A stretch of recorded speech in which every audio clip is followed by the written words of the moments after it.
Hey kids, welcome to Finding Extrema Day 2, where we're going to move from just looking at local to thinking about finding absolutes, right? Which is really what you use for optimization. So the first thing we need to do is expand our extreme value theorem, which you had in Calc 1, the extreme value theorem to 2 dimensions. So if my domain is the xy plane, and I'm continuous on a closed, now we only had interval when we were in 1 dimensions, right? When our domain was 1-dimensional, but now our domain is 2-dimensional. I need to think about a closed and bounded set. If that is true, then I am guaranteed that my multivariable function will have at least one absolute max and one absolute min within my bounded set. Further, how I find these values is first identifying critical points or boundary points. So this is old news and this is new news, okay? So how do I find absolute extrema of my 2-dimensional function where my domain is 2-dimensional and I am given a closed bounded area to look within? So step 1 again is old. This is going to be old news. And it's old news and shorter because I just have to find the critical values. I don't need to test them. And when I find my critical values, I still need to make sure I am within my bounded set. But then the new thing that I do have to do, I don't have to test, I don't have to use my second partials test to look to see, right, if it's a max or a min. I just need to get the value, right? I need to plug into my multidimensional, right, my multivariable function and get the actual height, because what I'm going to do with that height is compare it to other heights. This is the new part. Fine, like this was kind of sort of new because we were just asked for the where. We weren't asked for what the height was of our critical points. Now I need to find extremas on my boundary. So my boundary is going to be a domain boundary. It's going to kind of be a shape on the XY plane. And that shape, my boundary is, maybe my boundary is a, maybe it's a square, right? So maybe my boundary is a triangle. Maybe my boundary is a circle, right? In 2 dimensions, I'm talking about only being able to pick out domain values inside here or on the boundaries and put those xy's into my function to generate my height. So I'm bounding. That's what I mean by a closed bounded set. I'm taking a area of the xy plane, which is where my domain comes from, and I'm enclosing an area and saying to plug into the function, you can only choose xy's is within here or xy's along the boundary. So finding in the inside here, that's old news. That's step 1, finding all the critical values within the bounded set, right? That's find the partials, set the partials equal to 0, solve the system to find out what xy's make both the partials equal to 0, and then make sure you are within the bounded set. Those values are within your bounded set. But then I need to, and this is analogous kind of sort of defining the endpoints, right? I need to find about any points along the boundaries. What values are those that I can test to see what my heights are. That's going to be a little bit of a show. So these directions kind of make things sound simple, almost. Oh, there's only 3 steps, right? We've done this before. In Calc 1, when I asked you for absolute maxes and mins and you had endpoints, you had to use calculus to find where the first derivative was equal to 0 or does not exist. And then you had to test those values along with endpoints if they existed to see who was the highest and the lowest. This step 2 is going to challenge us, okay? Step 1 and step 3, not really that big of a deal. All right, you ready? Let's go. So find the absolute max and min of this function where the domain is the xy plane. And this is what you're going to do with any x and y on the xy plane. But I'm giving you a boundary of the xy plane. And here I am looking down on my domain, right? And this is giving you just a rectangle. I'm saying that of my function there, any xy in here, any xy within here that I plug into my function, where's a max or a min? And then I have to look at the boundary. So what about any points on this boundary? Left, bottom, right, top. Do any of those values generate maxes or mins on my function? And by the extreme value theorem, I am guaranteed at least one of each. So step 1, old. Find the partial derivatives, set them equal to 0, solve the system. So here we go. The partials are nice, right?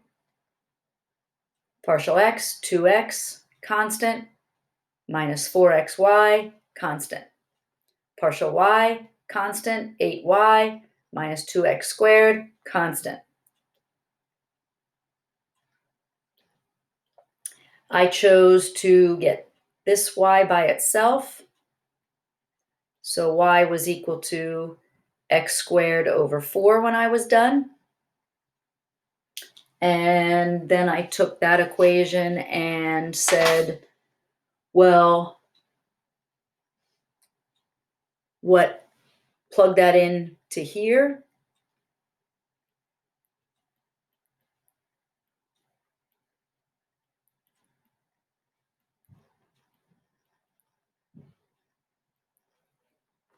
And I got 2x minus x cubed equal to 0.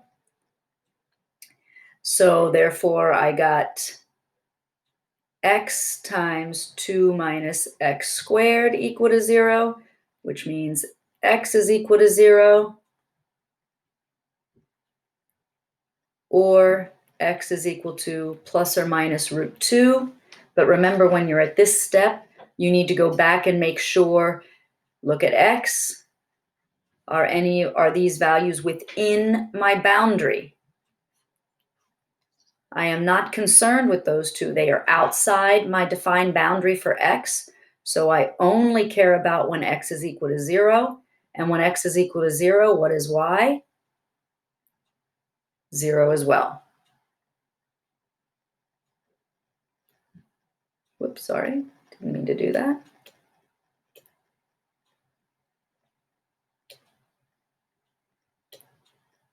Okay.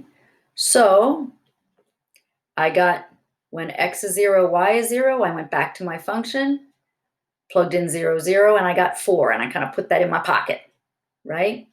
So there is one max or min, right? I mean, and it might not be, but I'm just going to, I don't need to do my derivatives, my fxx times my fy minus fxy squared. I don't need to do any of that because I'm just going to make a big list of all my candidates and say who is the highest, who is the lowest.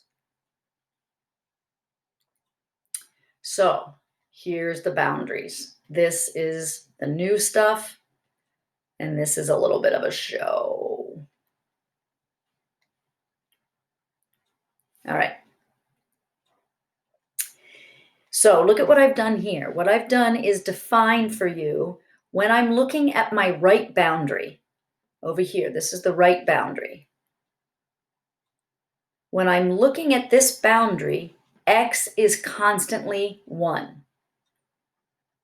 So what I want to do is take, and I know my y is between -1 and 1, right? So what I'm going to do is I'm going to take, well, if x is constantly 1, I'm going to go back up to my original function and say, well, how about when x is constantly 1, what do I look like? So I'm going to take the function for the right side in terms of y only, and then notice I've taken a multivariable equation and turned it into single variable. And I took single variable calculus last year, right? So look at what I've done. I've named this my right boundary in terms of y. I kept x constant, and there's my y. And then look at what I get. I get one equation in terms of just y. Let's do single variable calculus on that, all right? Let's take its derivative. What is the derivative of my right boundary function? What are you going to do with your first derivative? Set it equal to 0, and I got 1/4. Where'd those other two numbers come from? Oh, the endpoints. Right? So I just took a multivariable situation and turned it into single variable by eliminating the x, right? Keeping the x constant because my boundary was constant. So I now have 3 more places to check. I went back to my function where I'm only looking at my right boundary. And I said when x is when x is 1,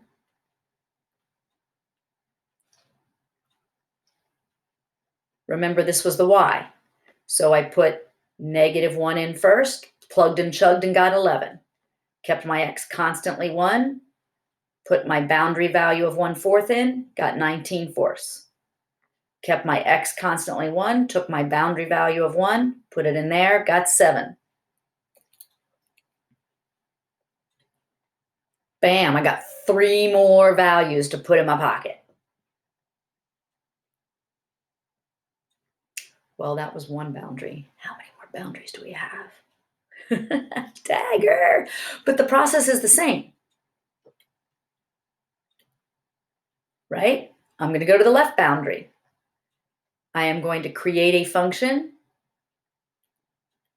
where my x is constantly -1, get a function just in terms of y, take its derivative, set its derivative equal to 0, consider the endpoints,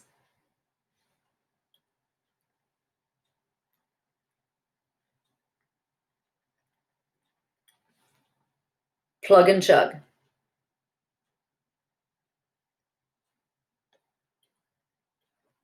Kept the x constantly. Ooh, that should say -1, shouldn't it?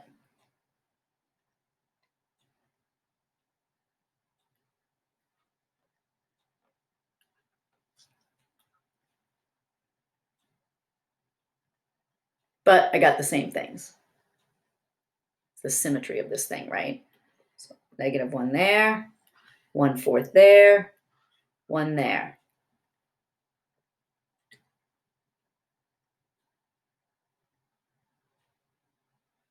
Okay. 3 more values to put in my pocket, but they're a repetition. What do you think we have to do now? Yep. How about the top boundary? So now the top boundary, notice my endpoints are x values. I need to hold my y constantly 1.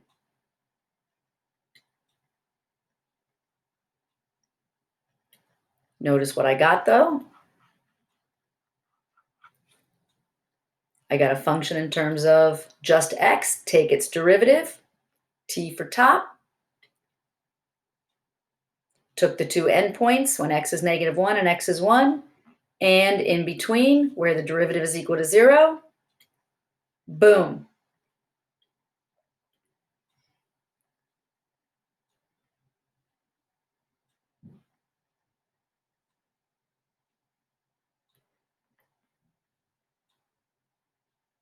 Right? This time I'm holding y constant. And I'm taking the boundary of -1, taking the boundary of 1/4, and taking the boundary of 1.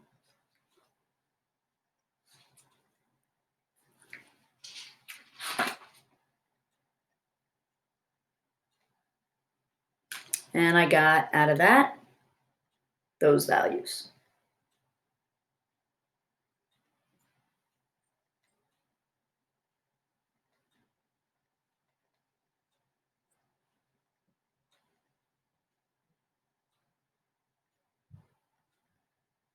Oops, what did I mistype something? Sorry. I knew something was wrong. You can tell I'm copying, pasting, and not changing everything I need to change. Sorry, the 0 goes in there. What do we have to do now?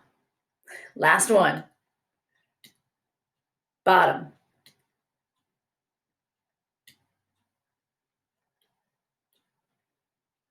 Holding the y to be constantly -1. Here are my endpoints. Plugging in, getting a function just in terms of x, take its derivative.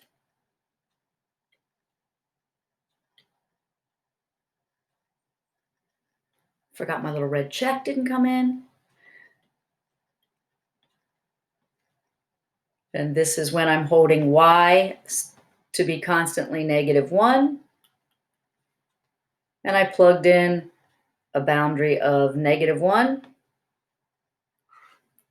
boundary, the x 0, and the x 1.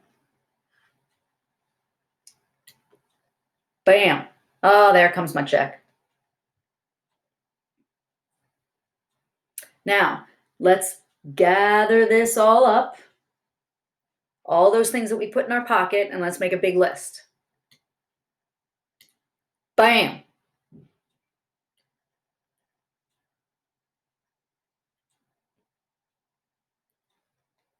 This I got from my old. Everything else I got from the new. Right? New, new, new, new, new, new, new, and new. And I didn't do my right? All my things in my pocket.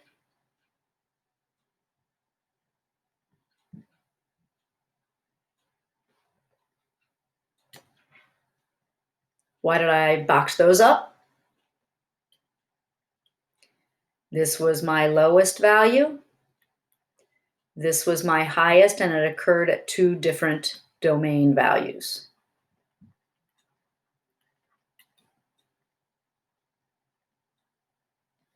Crazy, right? Let's take a look at this. Oops, sorry.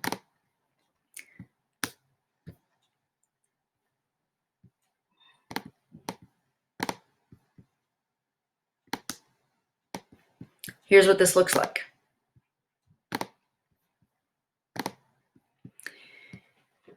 The gray is our shape, right? So there's our crazy shape. You can kind of see some of the saddly things going on, right?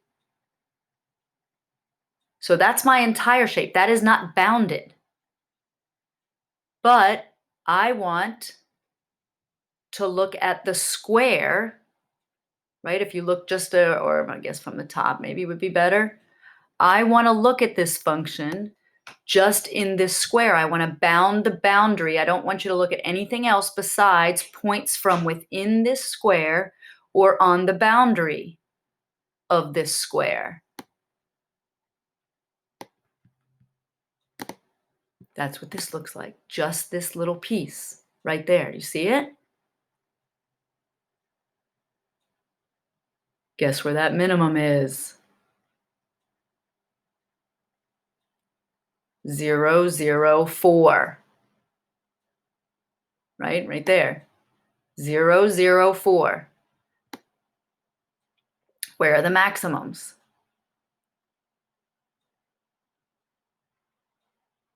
Well, I can tell you, right? You wrote them down. At 1, -1, and at -1, -1. So at 1, whoops, sorry, the x-axis, right? X-axis is red.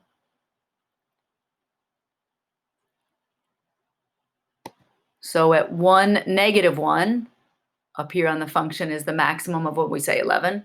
Forgot already. Yeah. Right, so there. And then at -1, -1.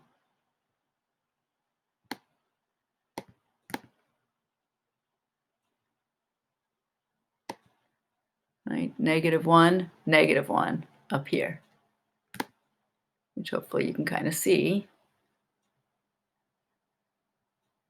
That's where it is. Crazy, right? Let's do another one. So I would actually, when you're doing your homework, I would actually do the second problem that I assigned first, because it is like we just did. It is your domain area is a square, and then that's number 31, and then 33, your domain area is a rectangle, right? So I would actually do those before the first one. The first one that I assigned is a triangle. So you got to kind of think of writing the equation of a line, right? But then the next example, the last problem is more like this, where I want to, my domain is not a, right? It's not straight. My domain is a circle, right? X squared plus y squared is equal to 16 is what the domain looks like.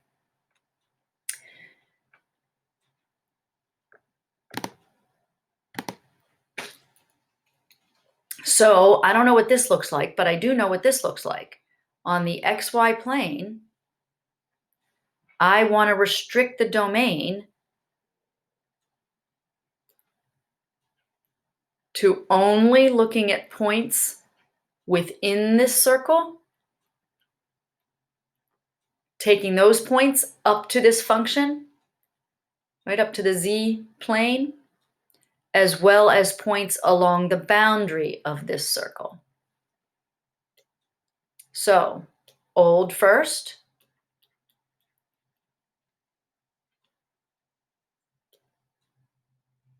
Nice little system here.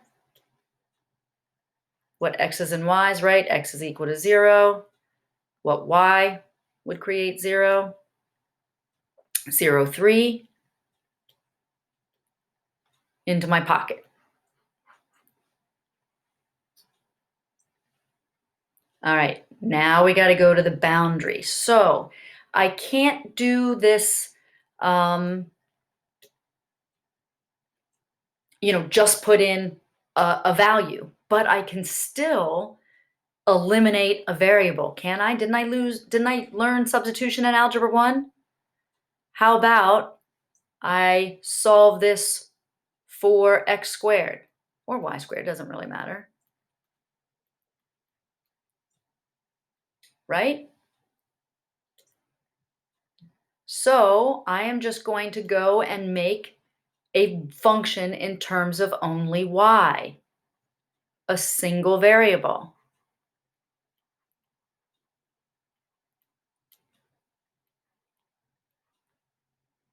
Right? Since I only had an x in one place, do you see why I chose to get x squared by itself instead of y squared?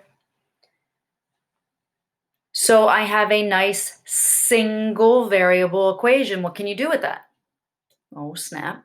Take its derivative and get y is equal to 1. What do I do with that, though?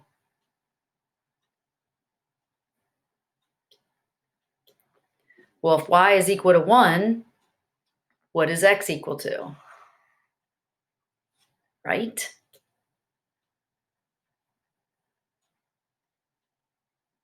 So what did I do here?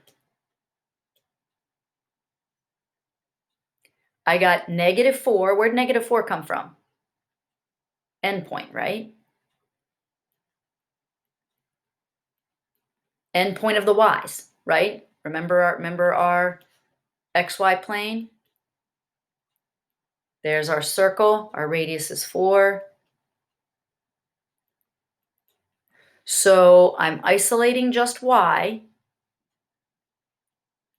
So there's my endpoints. When y is -4, when y is 4, and then where'd that other number come from? Y is 1. Put those into my pocket.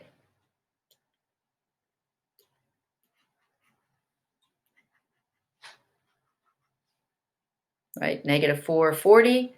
When y is -440, when y is 4, 8, when y is 1, 35. So then I took each one of those back to where I had x defined, right? X squared was equal to 16 minus y squared, right? So I put in -4, 16 minus 16 was 0. I put in 4, I also got 0, and then I put in 1, right? So x squared is equal to 16 minus 1. X is equal to plus or minus the square root of 15. Why do I care about this? I don't actually care about that number. What do I care about it? Right. It is within my disk, right? It is within the disk, my domain disk.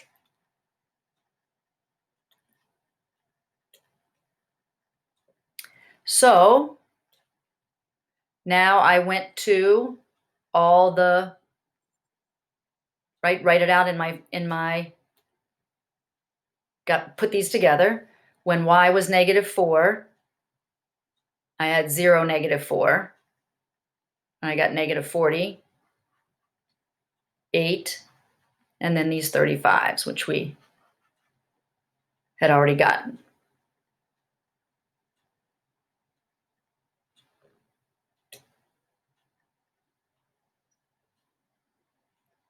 Right, so be careful here. There are two different x values that corresponded to that z height of 35. Sorry.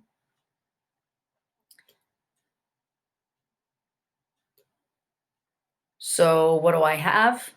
Who's my absolute min? And who's my absolute max?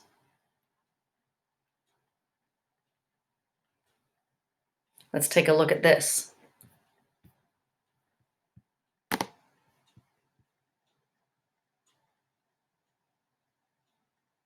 So here is the surface in this light blue.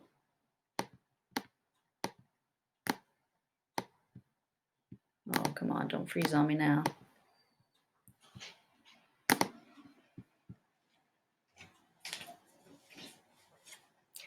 And then the second thing that I'm going to highlight is the infinite cylinder.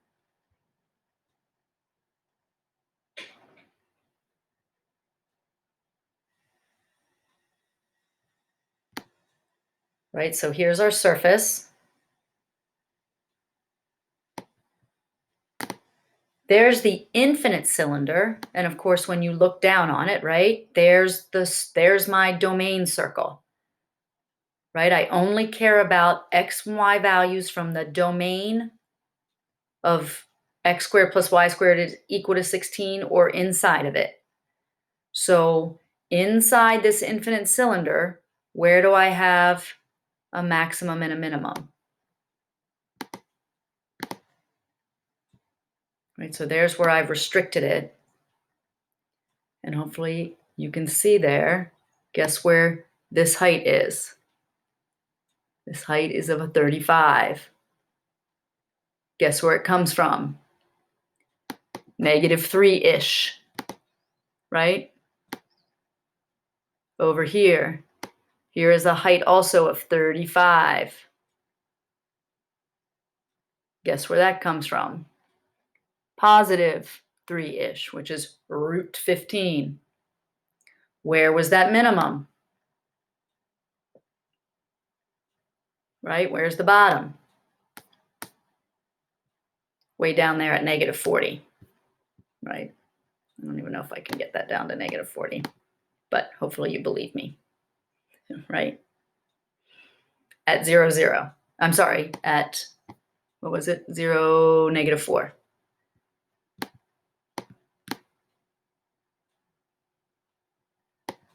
So it, down there, way, way, way down there. I don't know if I can do that. Can I get that?